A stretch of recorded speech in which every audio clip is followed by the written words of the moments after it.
Hello and welcome to Bisnomics, your weekend's most profitable 60 minutes. I'm Tarandu Amrasekara. Giving equal opportunities to women at the workplace, not only does it make societal sense, but it also makes economic sense. This is a statement that has been researched on, proven, and discussed. But as always, the question is enough being done? Are we giving enough opportunities to women at the workplaces, at the boardrooms, at management levels? Not only in Sri Lanka, but also worldwide, this continues to be a massive debate.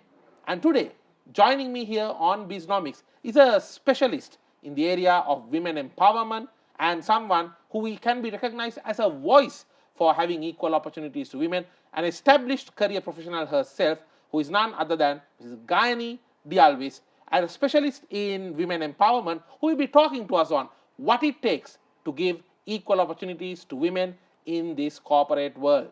Gayani, absolute pleasure to welcome you to Bisnomics. I know you're a voice for women when it comes to women empowerment. Let's give an insightful discussion to our audiences so that they know, even the corporate leaders will know, how to give that equal opportunity to women in the workplace. Thank you, Tarindu. Thank you. Gayani, now, when it comes to this equal opportunity and gender equality, what exactly do these terms mean, and how does it end up paying back rich dividends to companies when they practice it? Okay, I think that's a good starting point. So we have in our population, if you take Sri Lanka for instance, we have 52% women in our population, right? But unfortunately, when it comes to economic participation, female labor force participation is abysmally low. It's around 34.3. That was the last year, Q2 in Census and Statistics data. So then what is happening to these women is something Gayani, that I just want to interject something here. I also believe that that problem gets further compounded when you consider that about 70% of our graduates from the universities are also women. Yes. And then only 34% participation. That's even bigger problem. I'll come to that. Because see, the reasons we need to first understand the root cause. Root causes before we identify the benefits that it will actually give to the society as well as to the companies. So I was actually part of a task force a few years ago to look at why female labor force participation is low in this country. If you go back in time, in 2006, we were 39% female labor force participation. Unfortunately, over the last so many years, now it has come down. It's aggravated. Aggravated, and especially during COVID, it's coming down further due to various other reasons. So, I mean, there are many reasons. With our study actually came out with 6 reasons, right? Firstly, the policy, government policy and the labor laws in the country, right? There are different types of labor laws. You have Maternal Benefits Ordinance, Shop and Office Flow Act, then ILO Convention 183, all that. We don't have, equal way of treating women in that, different laws are there.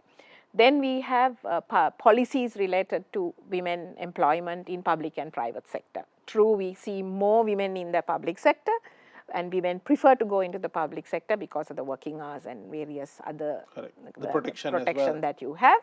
But in the private sector, the situation is very different. And then also the private sector incentivization is not there for more women, because a lot of the companies feel recruiting a woman is a cost to the business. So that perception is there, so therefore it prevents women joining the industry. And the fourth reason is the societal pressures. So we need to do a lot of sensitization, because cultural barriers, prevents women getting into certain roles here. There are certain roles considered to be female friendly, but there are certain roles, the field that I come in also is considered to be male dominant. So in such a situation, women working in those male dominant industries is considered is not ideal. And finally, you need to look at how do we support everybody in the whole ecosystem to manage the more women getting into the industry. So unless you tackle these root causes, it is good business to get more women to the industry. And we all know business case is very clear. Global research that has been done clearly says when you have women in boards, women in leadership, there is improvement to the financial performance, and especially in ESG, areas, environmental, social and governance areas, you see, the ethical issues are not there, the control measures, the environmental sustainability, all of those aspects that women actually is seen as flag bearers. So therefore, having women in the board, the research clearly shows that there is improvement to the earnings per share, return on equity, return on assets, all that. Its business case is very clear. We need to really understand that and, attack these root causes and, see how we can improve the needle moving towards the right direction. Very good opening thought there, Gayani, from you. And when it comes to Sri Lanka specifically, now you did share the numbers, but now we also see some of the other economic marvels in Asia alone. If you look at Bangladesh, as they allowed more women to participate in the workplace, we saw the economy growing. Even in Japan, Shinzo Abe, the prime minister at one time, he brought the clear rule that, and he brought a clear promotion. They wanted women to leave their homes and come and start working. In fact, the society at that point called them as devil women, the women who are going against the norm. But that contributed to the economic recovery of Japan as well in the recent decade. In Sri Lanka, how do we fare when it comes to equal opportunities for women in the workplace with the rest of the world? How do we fare, Gayani? Yes. If you look at the recent Global Gender Gap Report of 2021, this is done annually. So Sri Lanka is ranked 116 out of 156, which is very, very sad. Yes. In 2016, we were 13th. That was the year when we had 13 ranking, right? Wow, out of 156. Yeah, around 150. Yeah. But at that time, our female labor force participation was 39%. So that shows there's a clear correlation between the global gender. We've dropped by almost close to 9 times. 9 times. So despite, why so much in such a short time, Gayani? So I really, our research that was done, threw out a lot of points, but then, you can't totally attribute it because of this reason. But of course, with the evolution and all these developments that are there, and also with the awareness that are getting created, situation ideally should improve, but it has not. Yeah. Right? It has like 9 times gone bad. Exactly. But if you really look at, it's not a problem only in Sri Lanka. You see globally also. Now again, I will throw another statistics.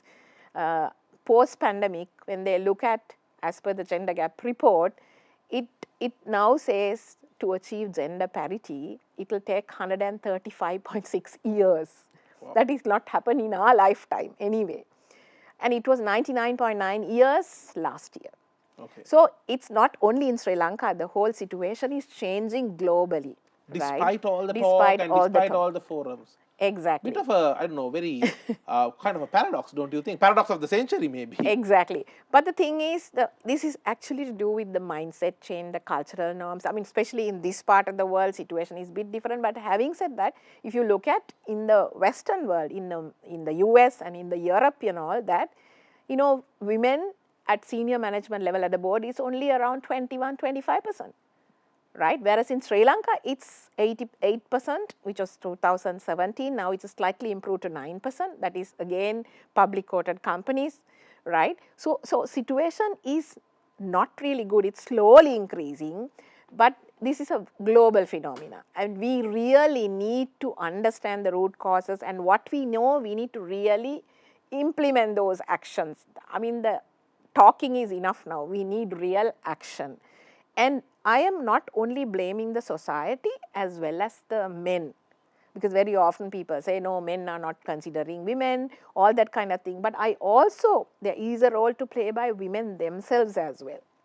Because you need to understand, sometimes you get carried away with other priorities in life. Of course, you make choices in life, you come out of university, if you get yourself educated in the tertiary education level, and then you decide, okay, after a while I want to get married, then I just drop out of work and then start a family, and then after a while you might decide to come back again. So you have a certain group of women who doesn't want to enter the world of work, and there are certain group of women who really want to make a career in their lives. So do we really support such women is what we need to understand. Having said that, we also must understand our economy is powered by women. Our economy is powered by women, from the Middle East returnees remittances that we are getting, you have this apparel sector, the tea sector. So, the women power our economy if you really look at it. But it's just that we need to understand how do we really take them from the lower level to the higher level. To a more value-adding level. Exactly. We have a sticky flow. I always call it sticky flow, right? Not many women getting into the world of work, but once they get into the world of work, there is a little bit of a leaking pipeline as well, right? Because of various reasons. And we need to address all these aspects. And these are sensitive issues which actually impact the society. So, we need to understand that, all that and specifically look at it. So, from a company point of view, we need to really clearly understand the structural issues that we have around this issue.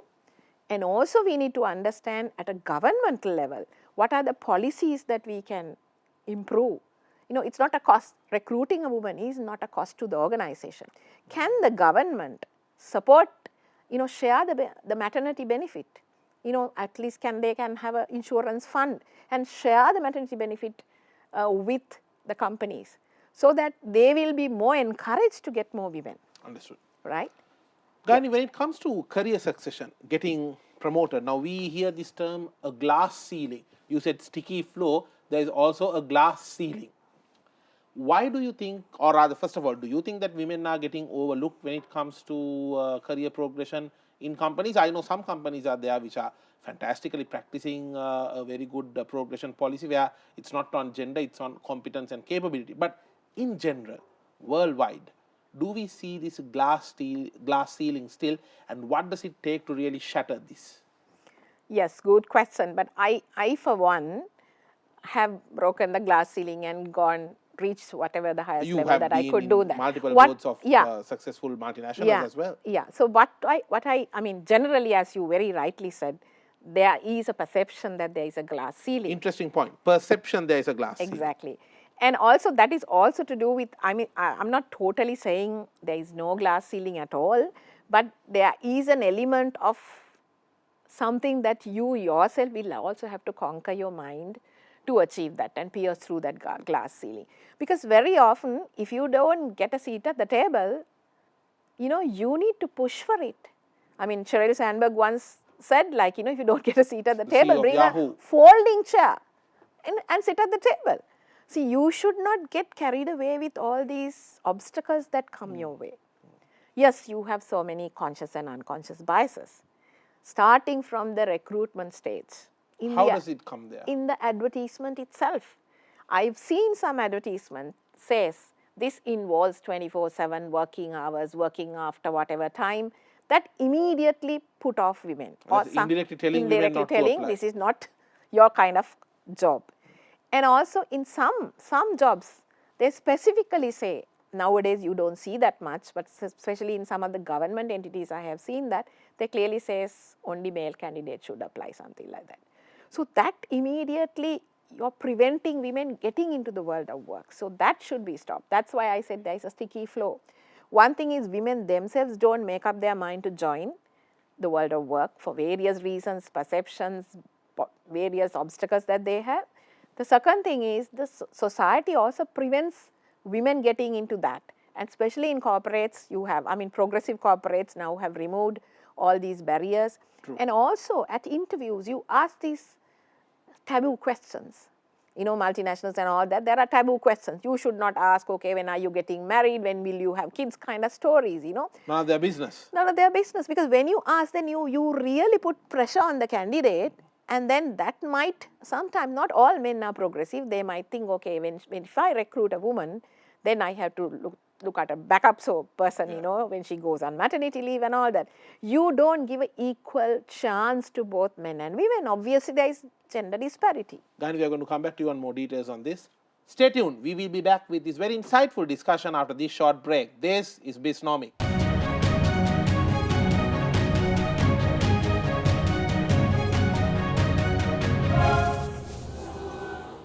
Welcome back to Bisnomics. Our focus today is on women empowerment. What does it take to provide equal opportunities to women in the workplace, and how does that make economic sense? And we are in conversation with an expert on this very vital topic, who is none other than Mrs. Gayani De Alwis. Gayani, now Let's talk about the new rising category of jobs, which we call as the STEM jobs: science, technology, engineering, and mathematics. Because today you can be in finance, but there's a whole lot of mathematics and technology involved in that. You can be in accounting, but there's technology playing a massive role in that. But data, once again, from these 4 jobs, not only in Sri Lanka but worldwide, is not very favorable for women. In fact, it clearly shows that women are underrepresented in these roles. Why is that? It's like any other roles where people feel that this is a male job, not a female job, right? It's a man's world. It's man's world. I mean, science, technology. I mean, if you look at science part of it, you see a lot of women, and especially in research sector and all that, you see women, more women there. But if you look at the other technology, engineering, medicine, and all that, Even maths. maths, Yeah. the whole sector is seen as male dominant. I mean, Do we see a problem even in Sri Lanka with the schools, where do we see lesser amount of girls doing maths for A-level and all that? Do we see that as a problem statistically? Yeah, no, I will, before that I'll Yes. take you back to another important point. Sri Lanka has about 10,197 schools. Yeah. Out of that, we have science subject taught in 1,000 schools only. Only 10%. Yeah, so this is a serious problem. Before you talk about the gender You mean part, science taught at A-level? A-level, sorry, yes. So, I mean, before we talk about the gender aspect, we have a serious problem in STEM education in this country, right? Out of that, 15,000 kids, not only STEM overall, leave the country for higher education, right? And after you pass out of the A-level, only 30,000 students can get into the government universities, Roughly right? around 10% of all So, those who do A-level. that much. So, I mean, engineering, now I did engineering, although now I am in supply chain. I mean, in my batch at that time, many years ago, out of 222 girls in the batch. So, when you do maths, I mean, at school, in my school at Visaka, we had only one class, 40 students, when many other A-level classes. So, very few get into maths. One reason is maths is considered a man's kind of a subject, you know, and the boys only do maths. Boys are the ones who do well in maths. Kind of a perception again is there. It's not the case. And also, especially at a very young age, the parents also try to promote young girls to do things that are more like feminine in nature, right? They may want, okay, they would like you to do medicine, right? Or maybe management, commerce, the other areas, but not male dominated specialization. So, that is the starting point. So, from school level, we need to do this. Understood. In Sri Lanka, for 100 boys, we have 43 girls doing STEM. So, that's a problem in this country. So, very, very small representation there. It's like in any other. So, how you perceive a particular profession, based on that, students also take up those specialization. So, that is why maths is considered a very hard, difficult subject, and you don't have much support, and you think once you do maths, you have to get into engineering, hardcore areas, male dominant, you have to work long hours, all that kind of thing. You have this macho effect. You need a lot of muscle power to do that. But nowadays with technology, you don't need those physical presence, you know, you can do things I have a very remotely. interesting case to share with you. One of my students once told me that a girl, she said, "Sir, I really like to get into construction and manage construction sites, but my parents keep telling me you have to go and be there in the sun, you have to wear those helmets and go into these construction sites. There'll be the dust and all that. It's not for a girl." True. And do we see more parents actually putting this thought out there, even today, even right now in these modern times, Gayani? Yes. So, that is one reason. Now, ULEAD, the USAID, started this. Yes, we've had the pleasure of having a member from ULEAD speaking here as well. So, they actually identify certain, not only STEM, specific areas where not many females get in that. Construction is one area. Construction, hospitality, manufacturing, engineering, and those industries. And they specifically identify the reasons, and they, like, you know, took girls there, explained to them what are the opportunities available. They did videos, and they went into schools. They brought parents and showed them all that. So, it's important. It's a case of awareness, creating awareness. So, when you don't know, especially in the rural areas, even in Colombo for that matter, I mean, in urban areas, the perception is that certain roles are not suitable for women, and therefore you should do female friendly kind of an environment. So situation is changing with the millennials now. They are doing what they like, not what the parents always say. So the situation is a bit changing now, but the situation will continue as long as we don't improve the setup at school level. The education reforms has to happen, and we have to sensitize in the society. That is an important part. Sensitization of the society is a very important thing. Education and awareness is number one in order for you to get more women to enter any area for that matter, not only for STEM.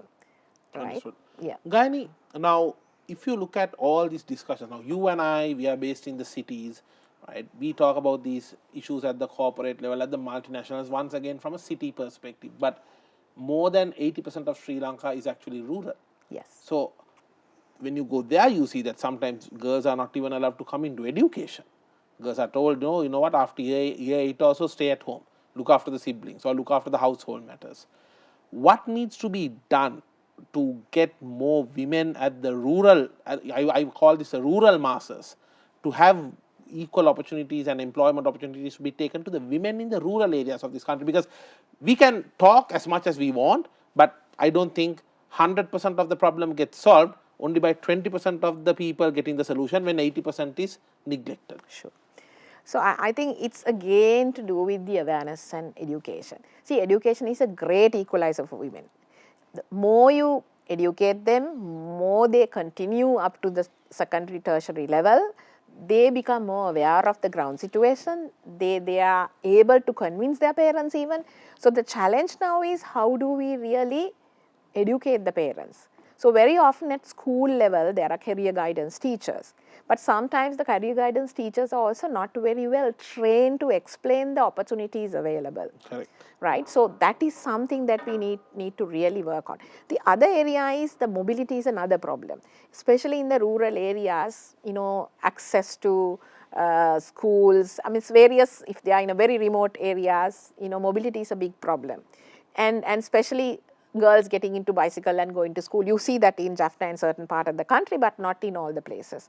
So when mobility is a main problem, and if you get into the public transport, there are other challenges that young girls and women have to face. So unless you make those issues sorted out, you will never be able to do that, because you will have to educate the parents, you will have to educate the children, you have to provide. Education is the only way to come out of this.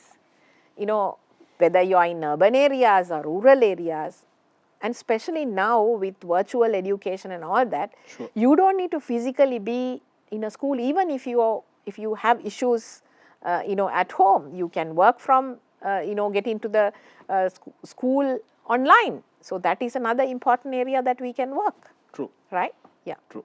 So do you think there is enough government policy being implemented, or at least, let's say, being declared to handle some of the key issues for women in the workplace? For example, let's talk about sexual harassment, guy. And it's also kind of a taboo topic in some forums, but I believe we need to talk about this because I think it is quite prevalent in Sri Lanka. And as you very correctly said, forget the workplace. If they get into a mode of public transport, they face sexual harassment there sometimes, or some kind of physical harassment.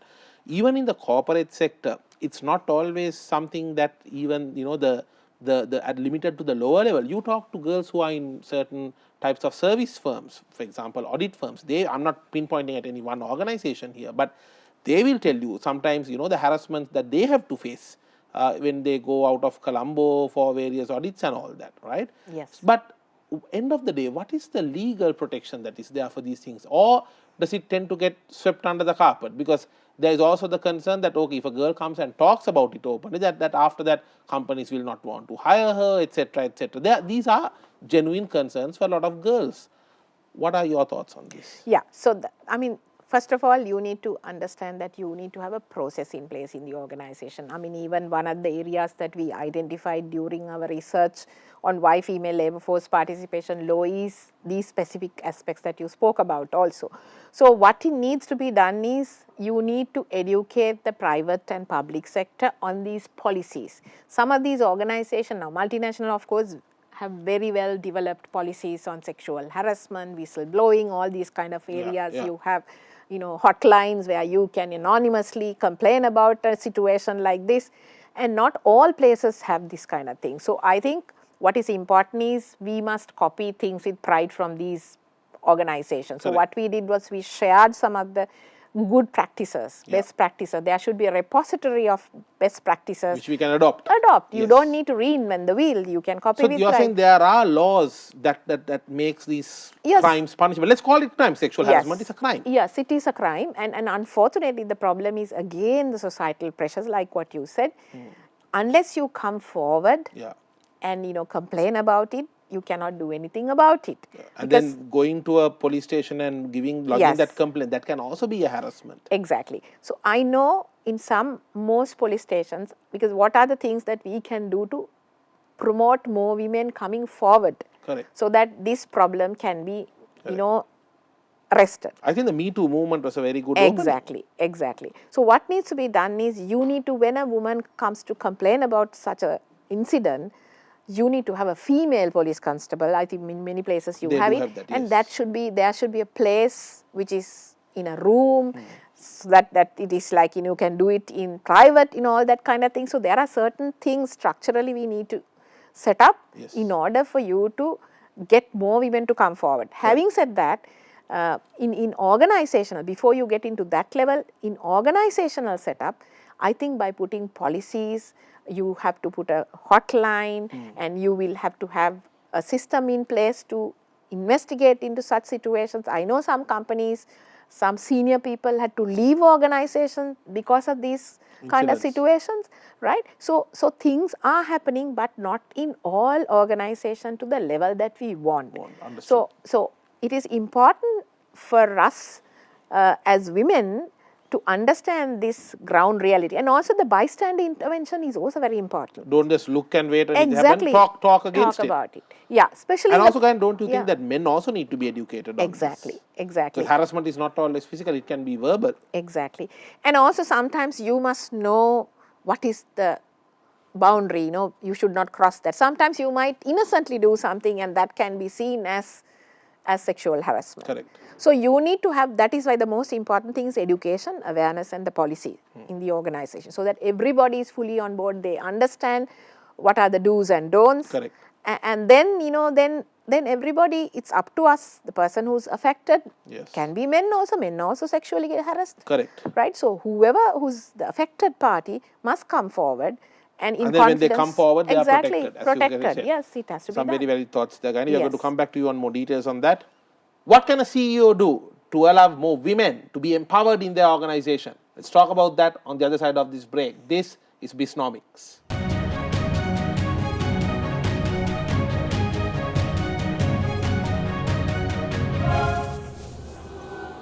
Welcome back to Bisnomics, your weekend's most profitable 60 minutes. Our focus today is on women empowerment and equal opportunities for women. What should you, as a business owner or a business leader, a CEO maybe, need to know about this topic to reap the greater economic dividends of giving an equal opportunity to the women to participate in your company activities as well?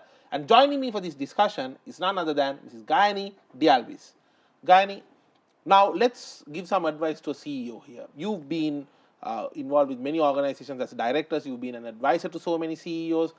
What can a CEO who is watching this show, what can a CEO start doing to empower the women of his organization and have that as a part of the culture, not just for him? Because I don't think just only the CEO believing that women should be empowered is going to work, because we all know a lot of women, a lot of employees in general even, they hardly leave a CEO, they hardly leave the company, they mostly leave their immediate boss, who doesn't really provide the equal opportunity to the women and all that.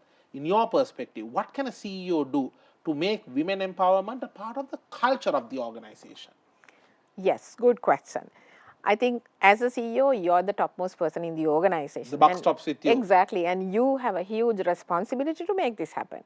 Because we all know having more women in the world of work, because they bring a different skill set to the table. That's why diversity is all about. Men have certain skills, women have a different set of skills. And these two skill sets are very complementing, and it's going to be value adding for the organization. So it's going to be beneficial for the organization. That's number one. I mean, you are fully convinced, and you need to convince the rest of the organization what are the different skill sets that the women bring to the table. And you need to remove the barriers that prevent women getting into the world of work, especially like what I mentioned earlier, starting from the interview, advertisements, right?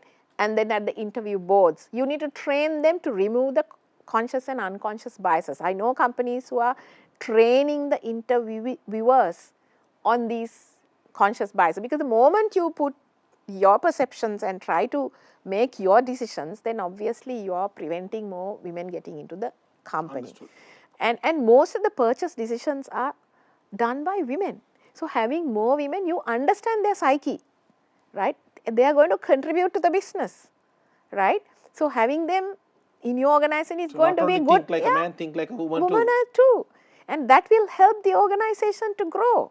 So that is one thing. The other thing is, you need to, because women are the ones that will look after the family. Or ideally, if you're, both husband and wife both must share the workload, because washing and cooking skills are life skills, not gender-based skills, right? So everybody should know how to do that, and especially the younger new generation. Gayani, are you saying that I need to start taking cooking classes? Yes, I mean, in Spain, at school level, at a very young age, they teach the boys to cook and wash. And even in Japan, in schools, they get them to not only the women's work, but they also get the kids to clean and wash, so that they understand the real ground reality. I think that is very important. So mothers also have a role to play there, but teach the boys and the girls both the same way. So coming back to the office environment, so you need to remove those obstacles. There will be flexible working opportunities. If you need a career break, do you have such an opportunity in the organization? If somebody wants to take a career break, after the kid is born, maybe you have opportunity to come back, flexible working hours. So opportunity and creches available, so that you will get more women to come in, because that is good for business, not because you want to favor more women to get in, but it's good for business. Correct. So you have a huge role to play by walking the talk. That is what is important. Not paying lip service, not saying I support, because you need more he for she's, I call it. You and women spoke about he for she. You need strong male advocates to get more women into the world of work, because they definitely create value to the business. Gayani, we saw about the launch of the Women Corporate Directors Foundation. First of all, congratulations on being a founding member. What exactly is the Women Corporate Directors Foundation on, and what's the mandate of it? Yes. It's a global organization which is now, they celebrated 20 years and they are present in 76 countries. So their main objective is to get more women at the board level, right, globally. And also facilitate nomination committees to introduce more women, so that more opportunities are there, women around the world to get in there. So Sri Lanka Institute of Directors has a Women Directors Forum, which I'm also part of that. And we realize, in order for us to get more women at a higher level in the organization, to partner with a global organization like Women Corporate Directors will really help us, so that you have access to what's happening in the global arena as well. So that actually was the starting point, and how we partnered with them. In fact, yesterday we had our first meeting, and there is so much resources available by being part of this global network. And they have training opportunities. You can actually, you will be able to see the opportunities, board opportunities that are happening in the other part of the world, international board opportunities if that is there. So Sri Lankan women will be able to go out of Sri Lanka and will be available, the opportunities will be there for us to be considered into those board positions in addition, although our positions here are like around 9%, especially in the public quoted companies. So if we don't have opportunities here, but if you upload your profile and information, then you will also be part of the global pool. Understood. And that will really help the local women as well, and that exposure will really help us, because there are best practice forums, you have audit committee forums, you have remuneration committees. So the global practice, best practices, we will be able to access. Yes. Gayani, I'm about to ask you a question for which I usually get different types of responses. Some people applaud the question, saying very good question. Some people almost fire at me saying, why are you asking that question? But I need to ask this because I enjoy getting different viewpoints and opinions from my guests. When you talk about appointing women to a corporate board, what is the different twist that they could bring to the corporate board as opposed to appointing a man? I personally feel, I mean, I also feel that you shouldn't ask that question, because, I mean, both genders bring different skill set to the table. In fact, I'll tell you, some people ask me, why is it that, why should they bring something different? Yes. Some people ask that. Yes. Some people also say, good question, this is how they could be different. But I think why I'm asking this is, let me tell you, because if the corporate leaders are aware of that added advantage they get by having a woman at the top leadership level, not just at the workforce, but at the top leadership level, maybe a different thinking. End of the day, there are certain biological and psychological differences. Basically, women bring in more emotion, and we need to consider emotion in business decision making as well. So, what is that different twist that they bring? Maybe a difference in the flair. Yeah. Yeah, I mean, the similar question was asked from Jack Ma at 2018 Davos World Economic Forum, and he has about 48% women in the senior leadership level. He said, when machines are replacing people now, and then you need this empathy part of it. You talk about IQ, men are considered to have higher IQ than women. EQ. Now emotional EQ, quotient, and then he brought in another Q, right? He said, there is another thing that I'm talking about, because women specifically, okay, they're considered to be having high EQ, they are high in LQ as well, right? Something new I also learned. And he said women do things, they always do things for the others. They care for others a lot, at motherly instinct. I'm not trying to gender stereotyping, but what he said was, they do things with love and care. We need in an organization the human touch.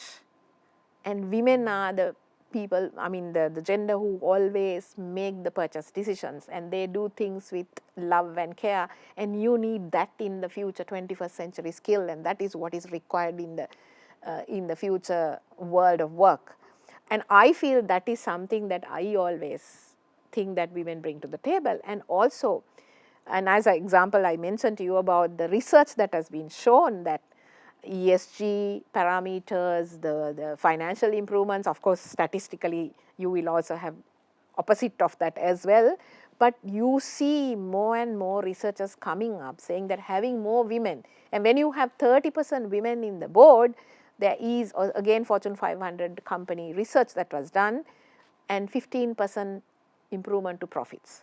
So you need to have that critical mass. It makes perfect business sense as well. Perfect business sense. Gayani, on a final note, your advice to women who are right now watching this show, they are in the workplace and they have no hope of progression in the workplace. They are about to give up. They think that, this is the end of the road. I'm not progressing in this career. Company is not promoting me. I'm unable to get, employed in another place. Go ahead and give them some inspiration, Gayani. The forum is yours to do that. Right. First thing is, don't get disheartened. Nothing is impossible. Always think, I am possible. Always think it as a positive sense, right? Because you as a woman, before you talk about the rest of the society, you have to first make up your mind, conquer your mind. First step is that. Once you make up your mind, you just go out there and deliver it. Because confidence matters, right? If you have the passion and the confidence, and you're educated, and you have the skills and the capabilities, you will have the confidence to go and deliver, and others will start to notice. I know it's not an easy journey. Nothing good comes easy. Nothing, you have to really work hard, right? No one can make you feel inferior without your permission. Therefore, it is up to you. I always say, compete with yourself. Try to be a better version of yourself every day. Then you develop your confidence, and I am sure people will start to notice you. If you're passionate, if you're confident, there's no reason why any company will not notice you. So don't get disheartened. That is my first advice. go out there and reach the top. That's what you need to do. Gayani De Alwis, as we wind up, I want to share a personal story with you very quickly. You said women do things out of love with that motherly instinct. I 100, not 100, 1000% agree with you on that. Because to share with you, my mother was a very talented pianist. She's very good with the piano and music. But of course, she was from an era where women were not allowed to pursue higher studies or university. So when I was born, when with the family that she had, we were her life. And she gave up all that career inspiration and all those career dreams and dedicated it for my sister and I while looking after my father as well. And I must tell you that I was taken to an English program when I was about 3+ years. And I was so small, I had a condition. At that age, I was very tough and very good negotiator. I said, I'll go for this, but you have to sit at the stairs or the steps of this class and wait so I can see you, because I'm too scared to stay alone in the class. And I believe it's because she stayed like that I got a very good education in English, and I am now in a position to conduct a program like this and interview distinguished people such as yourself. So, and I know that she's watching all my programs and all our episodes. So thank you, Amma, for what you did. So thank you, Gayani, for joining us, for sharing your thoughts. It was an absolute pleasure. Keep up the good work of empowering women, and we need more women like you coming out and speaking and empowering women, because as they say, empowered women empower women. Thank you. It's a pleasure to be with you. And with that, we wrap up today's episode of Bisnomics. No matter what business you may be in, look at giving equal opportunities to women, because not only does it make good societal sense, it definitely makes great economic sense to your business as well. And if you're a woman out there, well, as Gayani said, it's not just a man's world, it's an equal world. And if you're not getting your opportunity, go grab that opportunity, because that's the way this country can move forward. I'm Tarandu Amarasekara, and I will see you with the next episode. This is Bisnomics.